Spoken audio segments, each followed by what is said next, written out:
Hi everyone, I have a patient today that had refractive lens exchange with Clearview lenses. Both of his eyes were hyperopic, meaning that he had a prescription for both far and for near.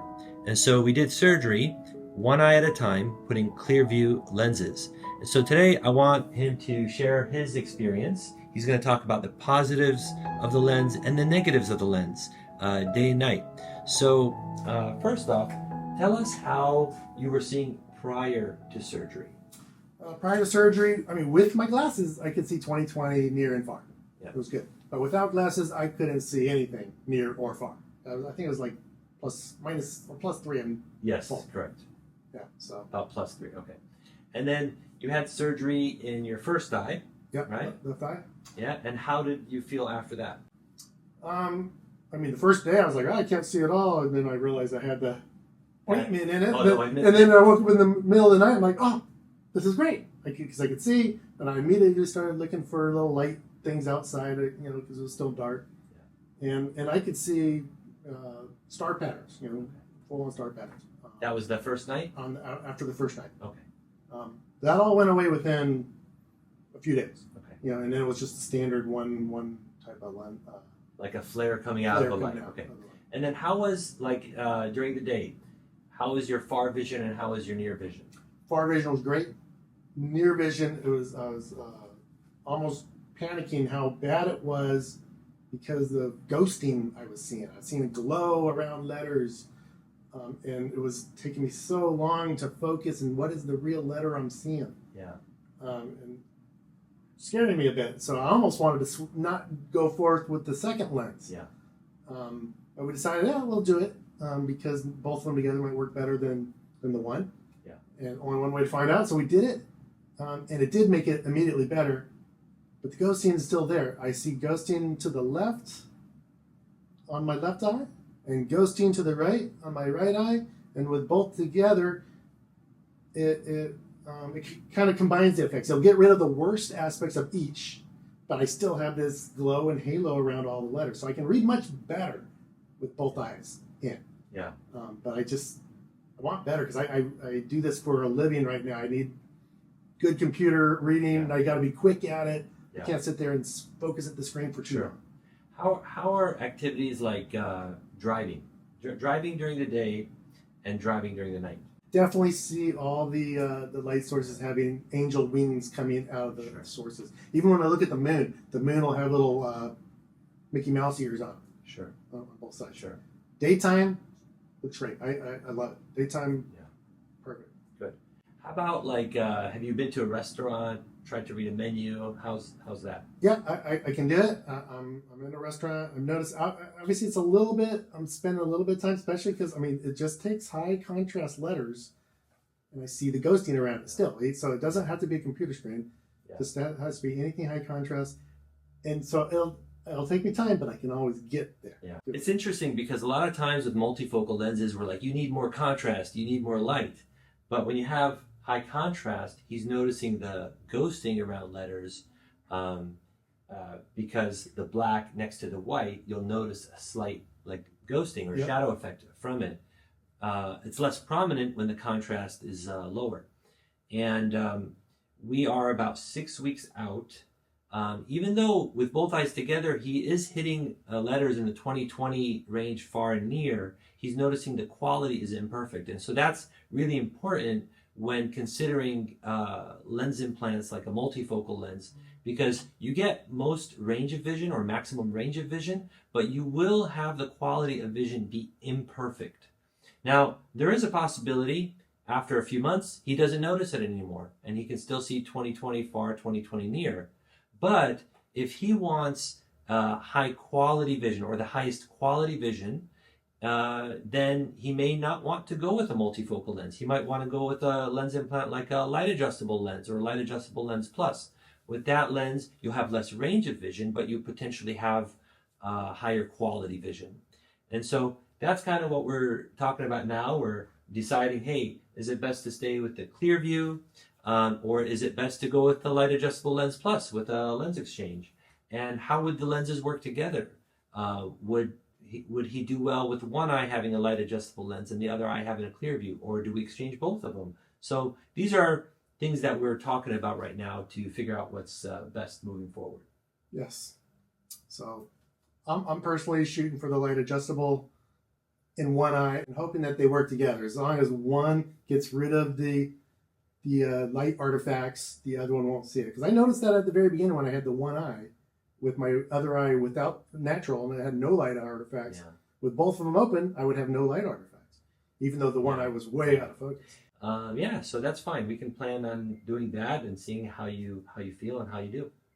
All right? Yep. So here we are with his first IOL exchange. When I asked him, tell me which visual symptom you hate most, the visual symptoms that bothered him most were the shadows around letters while reading. So we decided to put the LAL Plus in his non-dominant eye and target for good reading.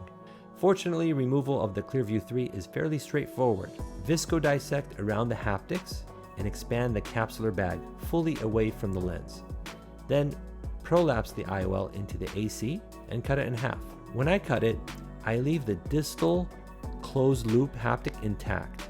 So that way, when I pull out one half of the lens, the link on the distal haptic rotates the other half out as well. In this case, I use MST IOL graspers and MST IOL cutters, and the lens cuts very easily. It's not too thick. And then I grasp one side with my lens grasper and pull it through the incision. The distal bridge of the haptic is intact, so it just kind of spins, and the second half of the IOL comes out very easily. I'm very curious how this patient's going to do. This exchange is about 2 months after the primary surgery. They did have a PCO, and it was a visually significant PCO that we considered performing YAG capsulotomy on, but we knew that there's higher risk for exchanging a lens once a YAG capsulotomy is performed. So we didn't want to take that chance, knowing that ultimately the patient just wants max quality vision. So we put in a LAL Plus lens in this eye. This is the reading eye for the patient. We set it for far distance in the beginning, and then we will adjust it with the LDD treatment for near. It's going to be really interesting to see what the patient thinks of each lens, and so let's hear from him now. So now I'm comparing his right eye to the left eye, best corrected. Both eyes are correctable to 2015, and so he's going to explain how he sees differently with the Clearview lens on his right eye best corrected and the light adjustable lens plus best corrected on his left eye. So here we go. So this right here is your Clearview, all right? And that right there is your light adjustable lens plus. You can see both of them, but I want you to describe the difference. So let's start with the light adjustable lens. How does that look to you? It's a little bit clearer. It's darker text. It's got a yellowish versus a white for the other eye. Okay. But no, this one looks a little better because on my right eye I get a little bit of shadowing. Okay, so here's the right eye. Yep. And so the right eye, I can see all the letters, but it takes me a little longer to spell it down because it has a tiny bit of shadowing. Okay. That I'm seeing. All right, so now I'm going to remove this. For those of you guys who don't know, you were hyperopic, but you had no cataract. You had a clear lens. You just wore glasses for far and near.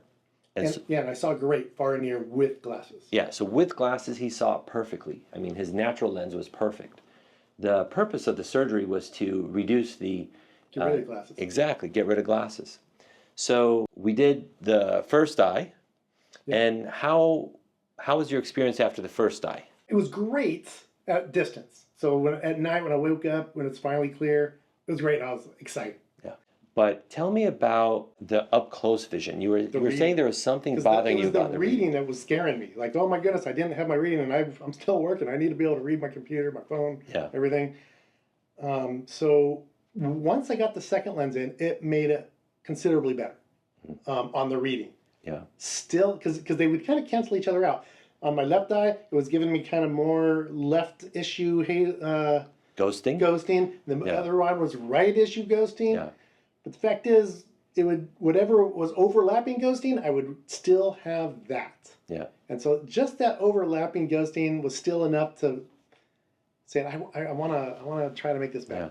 For you guys watching, he was seeing at this point about 20/20 J1 plus in his eyes, but he was noticing imperfections in the reading that he didn't have when he had his natural clear lens and he wore reading glasses. So he was used to very high quality, and although he can make stuff out, the ghosting was bothering him. You had a little bit of PCO, which is a capsule opacification on that left side. And so we were debating how much of his symptoms are from the lens versus the PCO. But he has negligible PCO on the other side, and so he can compare what's kind of from the lens and what's from the PCO. And so then you told me, you said, my far vision, you said you were comfortable with it.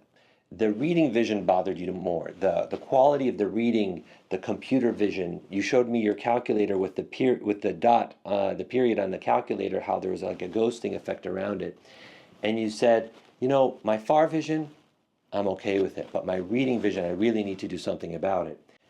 The right eye, the Clearview being set for far, you're like, I can live with this, but I want high quality vision in a reading eye, and your left eye, which is also my non-dominant eye, we can put an LAL plus and shift it for near, then do the YAG capsulotomy, or put the light adjustable lens plus, do the YAG capsulotomy, and then adjust. So right now, he's post LAL plus, but it's set for far. He can adjust it, in a week or so, and make it for near. But now we have a comparison because both eyes are set for far.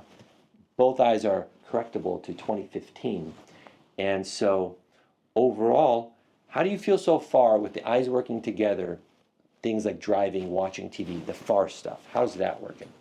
Driving was so much better. The first time I actually drove with both of them in the far, I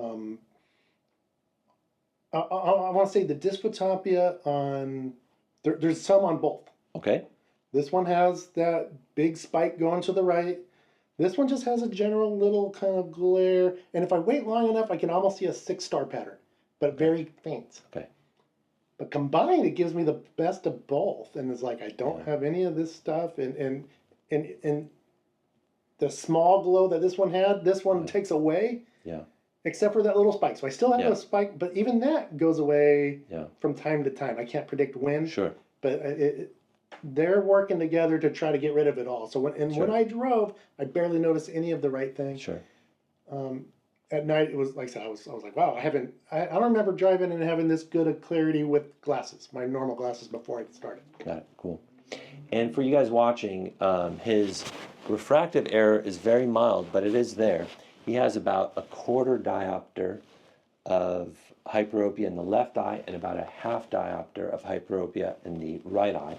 So he's not driving around with correction. Nope. So this is without correction. Yep. And here's a question for you. So we just tested the range of the Clearview and the light adjustable. So the Clearview certainly has better range of vision than the light adjustable lens plus. So you should expect better range of vision with the Clearview 3. Now quality you should expect better with the light adjustable lens plus. Now if I said as a reference point, daytime, let's say not at night but daytime, if the quality of the vision in the light adjustable lens plus is a 10 out of 10, what's the right eye subjectively on a scale of 0 to 10? If 10 is the standard, what is the right eye to you? If this is 10 out of 10 quality, 0 is the worst, 10 is the best quality. Mm-hmm. What's the Clearview 3 in your perception? For distance. For far daytime? It's almost imperceptible, so I'd put it just as one step lower. So maybe a 9? Yeah. Okay. How about nighttime quality? Like if that's let's say that's an A+, there's no perfect, but let's say that's 10. Nighttime for driving, for example, or watching TV, what's the Clearview? This one again was considerably worse when both if I close this one. Yeah. So and I just let this one go a while. Yeah. It's a very distracting. That one ray of light I get is when you see tons of cars and stuff. It gets very distracting. So, it's very subjective trying to come up a number with measuring that. Yeah. But it's definitely much bigger than this eye. Okay. Yeah, no, fair enough. How about reading? How about like when you hold something in your hand and you compare the reading quality? I mean, obviously that has more range. We're gonna shift that. So these have little 1.5 readers. Okay. Way better reading with a 1.5 reader out of this eye than I get with this eye. Got it. So the quality still better on the light adjustable for up close. Yeah. Yeah, makes sense. Okay, cool. How about when you're not wearing glasses? Yeah. So when I'm not wearing glasses, it just takes me so long to get the letters because of all the shadowing and double images and the ghosting, the glow that I'm experiencing. This one does way better, because this one's set for far, by the way. Yeah. This one does way better, but it takes me so long to get it. So the higher the contrast, the worse it gets. So this is obviously very high contrast. Yeah. And so it was actually better if it was of a different color, like a red on a blue. It'd be easier. Got it. It'd be less noticeable. Less noticeable. It's camouflaged. Camouflaged. Yeah. All right, so that's good to know. So now we're gonna give your eye some time. We're gonna adjust obviously your left eye for reading. How do you feel about your right eye? How do I feel about this one? Yeah, like in terms of exchange, or leave alone, or exchange. It's going to depend on how this one works with it. Yeah. Okay. I'm hoping that just like my distance vision, where they eliminate each other's dystophias, I'm thinking once this one can see close, it's going to make this one see close as well. They'll work together. Work together well. Yeah. Without having those extra light effects. That's and if that occurs, then I want to keep this one because I'm perfectly happy with it. Yeah. And then we'll obviously compare how your far does with less help from the left. Right. You know what I mean? Which I've had experience before, because when I just had the one lens and one that wasn't helping at all, and I said it was almost imperceptible to me. Yeah. The quality I gained from having both. Yeah. Okay, cool. All right, guys. Here we are 2 months later, and we are performing an IOL exchange in his right eye. He tasted the clarity, the high quality vision of the LAL Plus in his left eye. We targeted -1 sphere, and he was still 20/25 at far, and he was J1 plus. His left eye was so good. He felt that although he could see well out of this Clearview eye for far, he just imagined that, man, if he could see crisp without any dysphotopsia, without any potential ghosting or shadowing around letters for far, it would make him happiest. So that's what we decided to do. Here we are visco dissecting his Clearview about 4 months after his primary surgery, and we're going to be very generous with the viscoelastic, making sure that the capsular bag is expanded and away from both the optic and the haptics. And then we will prolapse the lens in the anterior chamber. Using my Sinskey hook, I prolapse the distal haptic followed by the proximal closed-looped haptic, and there's no significant adhesion between the haptic and the capsular bag 4 months after surgery. The haptics are really flexible, as you see that just unfold around the capsular edge right there. I create some space between the optic and the corneal endothelium, and then I use my MST IOL grasper and scissor to cut the lens in half, but I do leave the distal closed loop, but I do leave the distal bridge intact. You don't have to, but that's just one way to do it.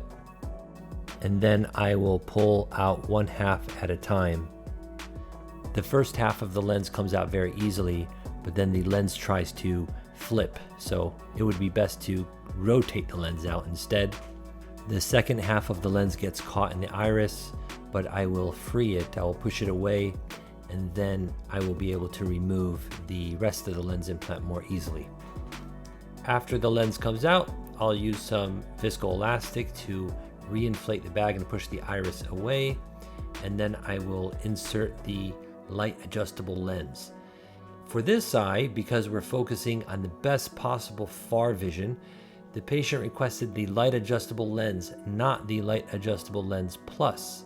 Although the difference in quality of vision between the LAL and LAL Plus may be imperceptible to most people, we wanted to maximize the quality as much as possible for far away. The patient was already satisfied with his near vision. And so we chose the regular light adjustable lens, and we'll see if the patient can tell any difference between the two lenses. So there it is. The light adjustable lens went into the bag without any problem. We're just gonna remove the viscoelastic and return the eye to its normal state. What do you think? Do you think the patient's gonna be happy? Do you think they're gonna notice an improvement in quality of vision? There is a tiny bit of PCO in this eye now that it's been many months after surgery, but I'm very curious, and let's see what the patient has to say. How are you? I'm feeling good. Yesterday, we did a IOL exchange in his right eye. He had a Clearview 3 in the right eye. Initially, he had a Clearview 3 in both eyes, but we made the left eye an LAL Plus to help him read up close. He wanted that very high quality reading vision. He initially liked the far vision in the right eye, and it has reading as well. But then you had a taste of the LAL. You had a taste of the LAL. So you've had the Clearview 3 in your right eye for about 4 months. 4 months. I put the LAL on this one to go for close, but on day one it was at far, and I'm seeing how good it was at far. I'm like, this is really good at far. Yeah. This is which made me realize how much quality I was losing in the Clearview. Yeah. So how's the far vision? If we're just 1 day out. We're just 1 day out. But how is the far vision in the LAL compared to the Clearview? Just the normal far right now. I think it's if it's daytime, and I'm not talking about the dysphotopia, it's about the same because they were both pretty good. I mean, Okay. But where it's clearly better is I don't see the angel anymore. I don't see the ghosting anymore. I don't see, when I'm looking at TVs, just in your waiting room you have TV, and I would see these ghosting and images on everything in TVs. I would see. Yeah. It's all gone. It's Awesome. all crisp. Yeah. So when I first woke up this morning, the first thing I did, because I did it with this one, with the LAL when I put it in, because I wanted to see how it changed from the Clearview. This is the LAL Plus. And I immediately saw there was, compared to the lenses, like when I would close one versus the other, I would start seeing a starburst of about an 8-point starburst on the LAL Plus. Mm-hmm. And it was light compared to the Clearview 3 Angel Wing. Okay. So when I went back and forth, at first it's not there, but then as I stayed a little longer on it, it would start to grow. Mm-hmm. I would see it as my eye says, I think there's something there. Yeah. So I went and tried it with this one because we said, hey, let's just do an LAL because we just want far. Correct, yeah. I didn't see any of that. I waited a long time. It was just nice glow around the light. Yeah, that's very interesting. Not too many people have a LAL Plus in one eye and a regular LAL in the other. Tyler is very detail oriented, so his feedback is really good. And it confirms anytime you extend someone's range of vision, whether it's with a multifocal lens or an extended depth of focus lens, you will sacrifice a little bit of quality of vision. There is even this difference between the LAL Plus and the LAL. Now, I think for most people, it may be imperceptible, but it's there. And so if someone really wants the highest quality vision, LAL is the way to go. And so it's interesting that you see those differences. Let's take a look at the lens. I'm going to bring this forward. Rest your chin on the chin rest. Just like that. Tilt your head a little closer. Yeah, a little closer to the headstrap. Yeah, beautiful. Yeah, just like that. All right. People always ask me what I'm recording with. It's just my phone. I just line it up and I couple my hand to the ocular. And then, look, this eye had an IOL exchange yesterday. No trauma, looks great, looks beautiful. This one, we did the IOL exchange a couple months ago, but looks fantastic. For those of you watching, I hope you found his feedback helpful. Thanks, Tyler, for sharing. Yeah, you bet. And there's no perfect lens implant. Get the lens implant that you think will make you happy, whether it's just maximum quality vision or maximum range vision. Talk to your doctor to see what you're a good candidate for. All right, thanks for watching.